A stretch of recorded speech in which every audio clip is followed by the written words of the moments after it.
Local news for Thursday the 26th of July. Two meetings are being held next month in an effort to get the public's opinion on what can make State Highway 2 safer between Masterton and Carterton. NZTA will hold two drop-in meetings, one at each town, to hear what locals' views are on the 8th and 11th of August. Between 2007 and 2016, 17 people were seriously injured in crashes on the roads between Masterton and Carterton. According to the stats, the majority of these injuries were caused by drivers running off the road and hitting objects such as ditches, fences and poles, and head-on crashes. You can also have your say via the NZTA website. A 19-year-old tourist who becomes stranded in bad weather on the Tararua crossing has been rescued by police search and rescue. The man called police Sunday afternoon from Mount Atkinson after finding himself in difficulty because of the cold, wet conditions.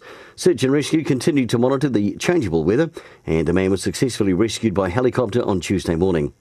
And in sport, netball action returns this weekend. Tomorrow night, Celtic take on St Matthews at 6 p.m, followed by Waikol and Harcourt. And Saturday's Prem game at Colombo Road is Carterton playing Gladstone.